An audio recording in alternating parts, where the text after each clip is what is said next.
Madame la Première ministre. Bonjour Madame. Merci beaucoup d'accorder cet entretien à TV5 Monde ici à Bakou lors de la COP29. L'enjeu de ce sommet, ça a été beaucoup dit, c'est la finance. Certains estiment qu'il faudrait entre 1000 et 1300 milliards de dollars par an pour l'Afrique afin qu'elle puisse atteindre les objectifs de l'accord de Paris. Vous pensez que les pays africains vont réussir à négocier un tel montant ?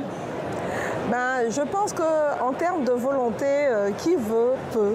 Et donc aujourd'hui, nous sommes dans une position où non seulement on veut, et je pense que la majorité des pays sont dans cette perspective-là, voir comment on peut préserver la planète, préserver son environnement, et en même temps, il va falloir donner un certain nombre de compensations pour ça, et donc on est dans ce processus-là. Alors quand vous parlez des compensations, vous parlez notamment du fonds de pertes et dommages, c'est ça ? Notamment, oui. Il s'agit exactement de ça, comment arriver à l'opérationnaliser. Jusqu'à présent, on a beaucoup parlé, mais on n'est pas encore arrivé à des actes concrets. Vous savez, quand vous avez une population, des hommes, des femmes et des enfants qui dépendent justement de cette forêt, qui vivent de la coupe de bois et qu'on leur demande aujourd'hui de changer, d'avoir d'autres alternatives de mode de vie, il va falloir trouver une solution pour pouvoir leur trouver des moyens de vivre mieux, enfin de préserver cette planète pour nous tous. Et donc c'est de ça qu'on parle aujourd'hui. Est-ce que nous voulons le faire ou pas ? Alors le négociateur de la RDC à la COP, Tozim Panoupanou, a déclaré, je cite, que souvent l'argent est là mais nous n'arrivons pas à y accéder.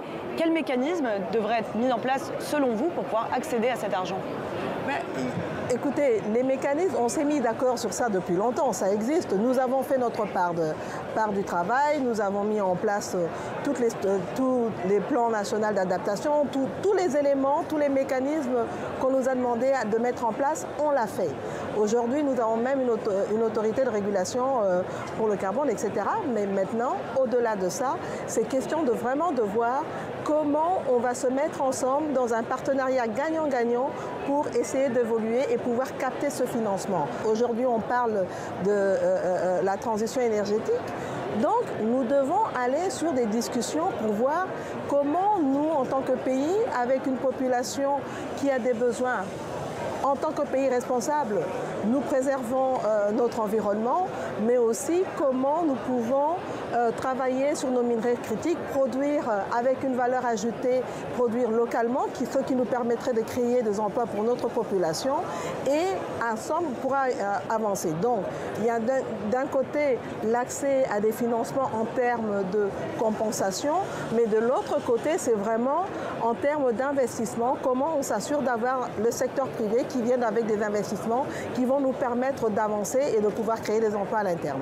Alors justement, est-ce qu'à la fin de cette COP, vous attendez des engagements très concrets pour vous? C'est quoi absolument la priorité pour la RDC?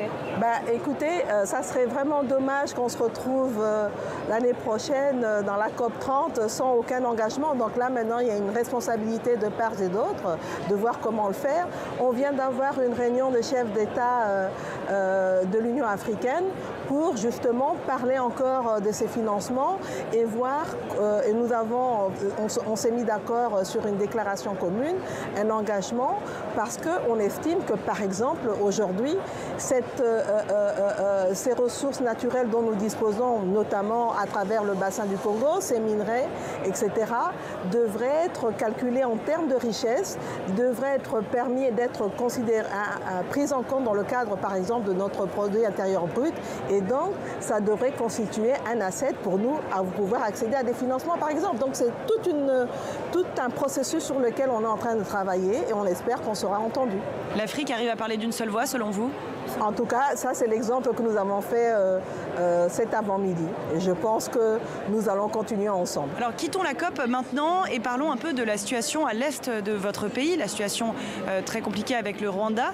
Est-ce que vous accusez toujours le Rwanda de soutenir le M23? Et qu'attendez-vous du Rwanda? C'est pas seulement la République démocratique du Congo qui accuse, il y a des rapports des experts des Nations Unies qui l'ont confirmé. Donc c'est pas quelque chose qu'on a inventé. Nous, on le dit sur base de documents concrets qui ont été vérifiés. Et donc ce que nous attendons de notre voisin le Rwanda, c'est d'arrêter. Au nom de quoi peut-on aujourd'hui continuer à tuer des hommes, des femmes, des enfants, de continuer à violer? Il faut combien de morts pour que cela cesse? C'est ça la problématique.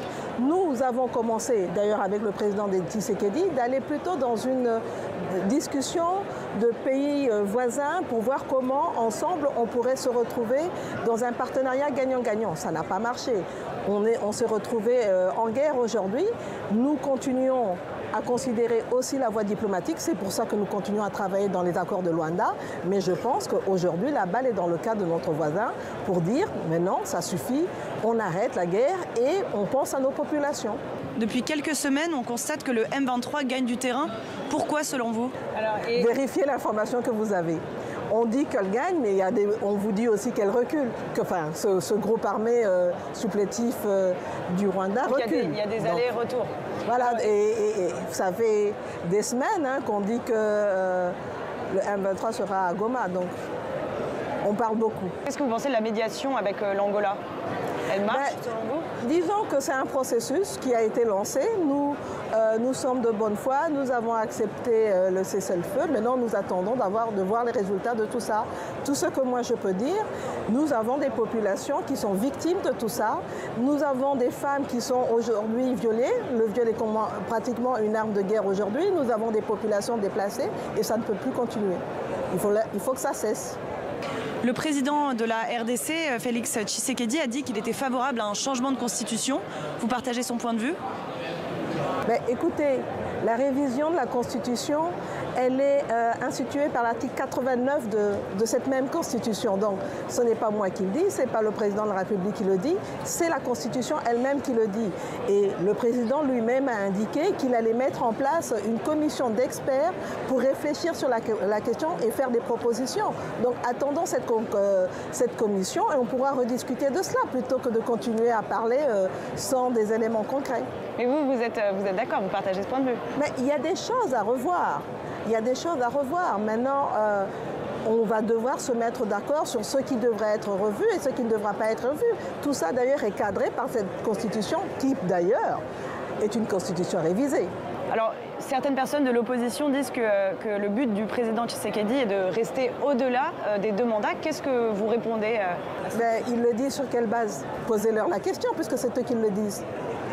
Posez-leur la question. Ils le disent sur quelle base? Oui. Non, mais comment voulez-vous que je réponde à des questions qui viennent des réponses qui viennent d'autres personnes? Posez-leur la question pour savoir sur quelle base ils peuvent avancer cela, puisque ce n'est pas ce que le président a dit. Merci beaucoup, Madame la Première ministre, pour cet entretien donné à TV5 Monde. Merci à vous.